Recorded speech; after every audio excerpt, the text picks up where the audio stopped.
a great big package of value, this 1937 Plymouth. For more than a century, cars have largely stayed the same.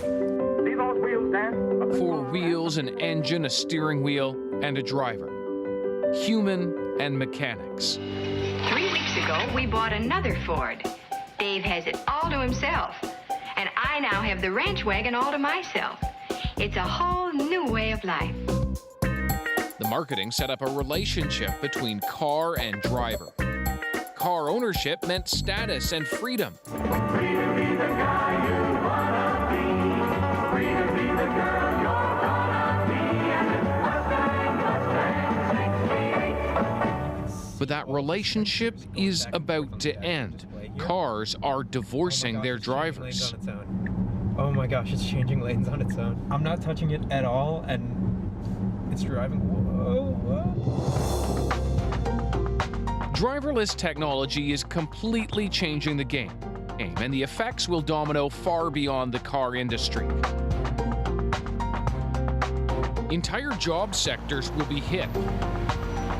Basically, any position with a driver will be redefined.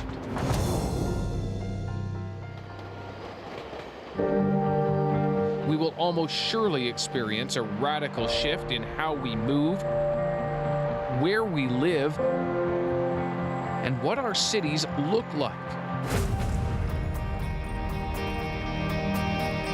There's a really rare opportunity that doesn't even come in every generation, and we're pretty lucky because it's happening in ours, where we can fundamentally rethink the urban landscape as a result of a new technology. Jennifer Kiesmat is Toronto's chief urban planner.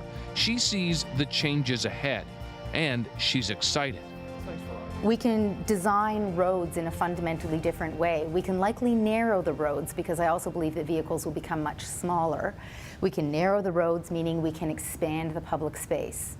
We can expand the area in very urban environments where we have cafes, street side.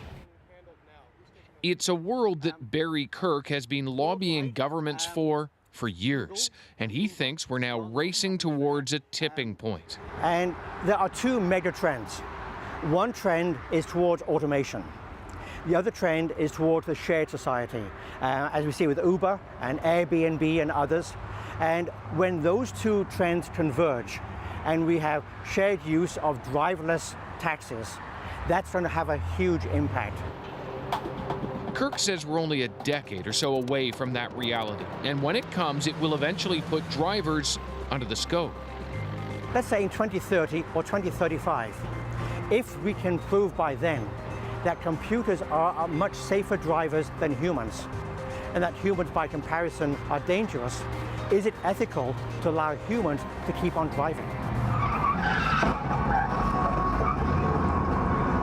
There will be collisions, and unfortunately, there will be fatalities, but a lot fewer than we have now. 93% of accidents right now are the result of human error. In a driverless world, ask yourself this: would we need as many police, firefighters, ambulances? What about doctors, hospital beds? Autonomous vehicles are getting better and better. Check out this dashcam video inside a driverless Tesla, avoiding what almost certainly would be a crash. It senses that a car is about to cut in front of it and hits the brakes just in time.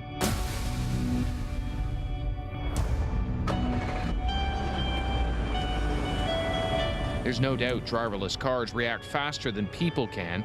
In fact, the biggest worry for the experts is not a future with all driverless cars. It's the in-between time before we get there, when human drivers share the road with computer drivers.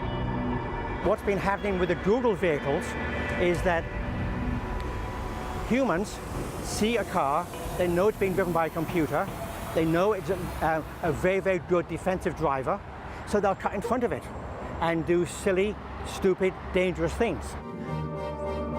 System is active.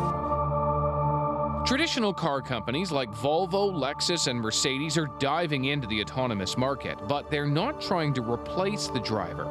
After all, they're the customer. But Google, among others, isn't even putting in a steering wheel. Isn't that cute? Their bet that cars are safer when computers are in charge, and people will see that and like it. There's no steering wheel in the way. One of the impacts will be on the traditional car industry. And Morgan Stanley in the US has predicted the end of the auto industry as we now know it. Car dealerships, gone. Car ownership, unnecessary. Sound crazy? The trend has already started. And studies have shown that the millennials in general are moving away from car ownership. And consider this, the people that do own a car now barely use it. Right now, cars are profoundly underutilized assets. The average car is used 4% of the time. Mind-boggling. 96% of the time you buy this very expensive asset, it sits in your driveway or it sits in the parking lot at work. Toronto's chief urban planner owns a car now, but believes the day is coming when almost no one will. Once you get to self-driving cars, it becomes even more absurd to have a car that you don't use because you don't even drive it. So why would you have this unit just sitting in your driveway when it could be going out and doing the job itself? Is that the world we're heading towards? No cars? No personal ownership of cars? I think it's going to become, I think you're just not going to need them. So companies like Uber become the model. It is already heavily invested in developing its own automated vehicle, and it won't be long until Uber rolls out a fleet of driverless taxis on demand. You know, you hit your phone and you use them on an as-needed basis, and no more circling the block, looking for parking. That's out. That was the past. A future where driverless taxis will always be working, eliminating the need to park, freeing up a huge amount of land. Right now, between driveways, parking lots, and spaces, 1/3 of the land in Canadian cities is for cars that aren't moving. Space soon for walkways, parks, homes, and offices. When you take parking out, when you take the assumption that you'll have a lot of vehicles that are underutilized in the road network, you actually start to see a transformation of how we will plan our land and how we will plan our spaces in the city. But cities will also lose revenue. All those parking tickets, speeding too, since automated cars won't. The change will not be gradual. It's already begun in transit systems. Cities in Europe already run automated buses in designated zones. From France to Greece to Switzerland, people have quickly adapted. That concept will soon be coming to a new development in Ottawa, and Toronto's subways are on the verge of becoming driverless too. It will result in a 25% increase in capacity. That's astounding. Just because you can run those trains more often and closer together. Just because you can run the trains more often, but most importantly, closer together. And this is because you don't have to worry about human error. Cars may be among the last mass adoption, but even they are only a decade or so away, a moment of major change to urban environments. But not magic. It can't fix everything. The illusion of driverless cars is that somehow traffic congestion disappears. Well, now you can open your laptop and have a latte and that'll be really enjoyable. But don't fool yourself. You're still sitting in traffic. That's not something that's going to change.